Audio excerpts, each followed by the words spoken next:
Hi, welcome to this week's Personal Selling. Today we will bust one of the biggest myths in modern sales.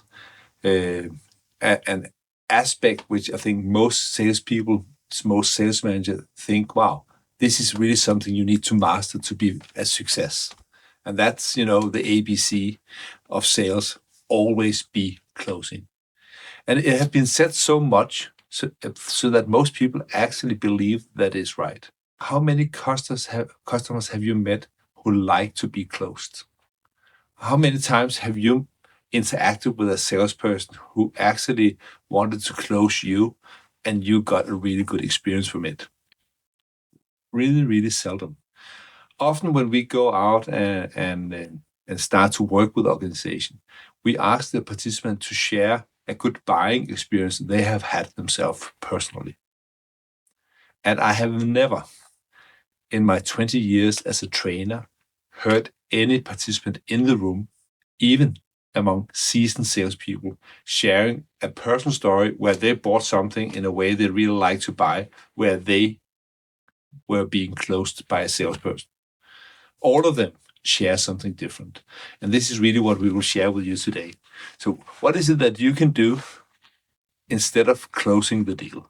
Something which will bring much more value, something which will maybe even accelerate the sales and create a much better experience for your customer so that you can stop closing and fucking up your business, or so that you can stop closing and getting much more out of your business.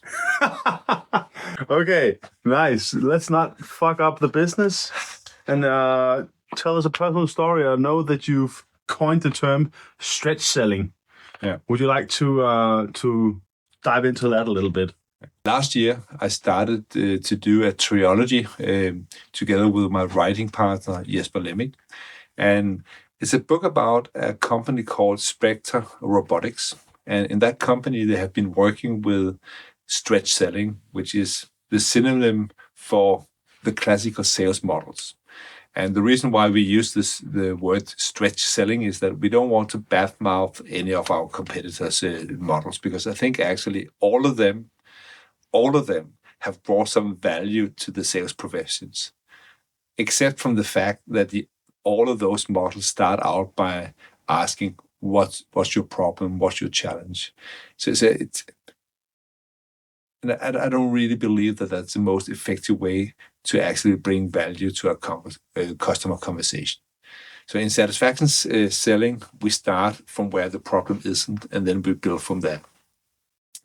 In this week's episode, we want to dive into what is it that you can do instead of closing the deal, which will bring a much better experience to your customer and therefore long-term customers that end up becoming your positive activist.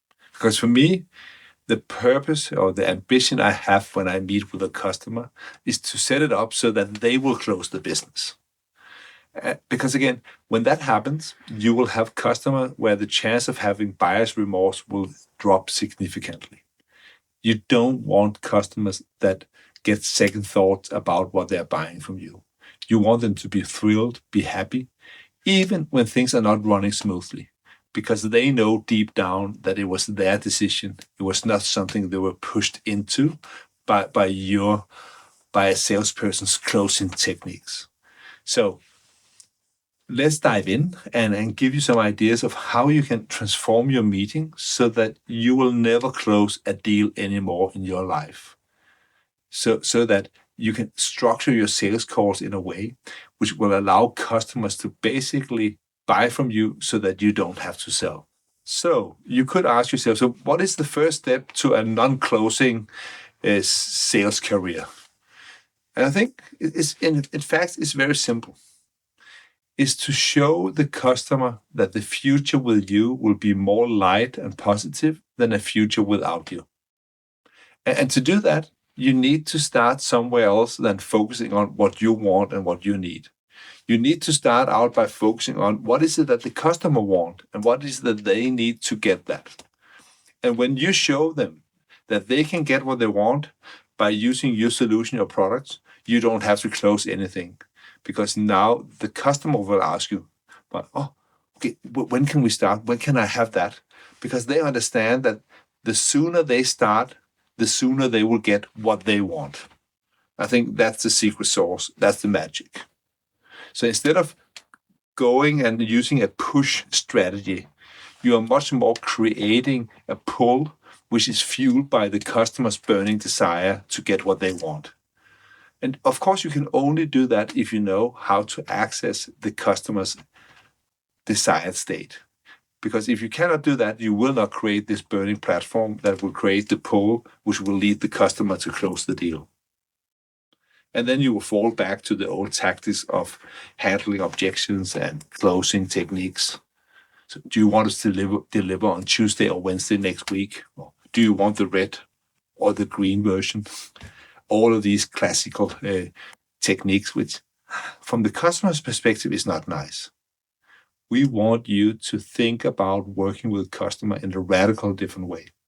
We want you to become their trusted advisor, somebody who can actually help them make healthy and sound decision about what to do next, so that they will end up asking you to deliver, so that you don't have to ask them to buy.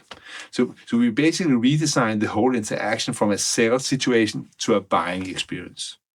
That's what you can do if you want to create a more positive and a more sustainable long-term relationship with your customers. So then you could ask yourself here, so what is a great buying experience? And you could argue that maybe that's different from person to person. But what I have seen now from the answers I got from thousands of salespeople from around the world, there are some commonalities which actually show up every time we ask people to share about their good buying experiences. One of them is that they say, wow, I met this salesperson and he was really present. It was like, wow, there was nothing else in the world than me and him. So that's one thing. The other thing was, wow, the salesperson really asked some good and insightful questions that helped me understand not just what I needed, but what I truly wanted. I also met a salesperson who was truly passionate about what they were selling and also knowledgeable about it. So they had good technical skills.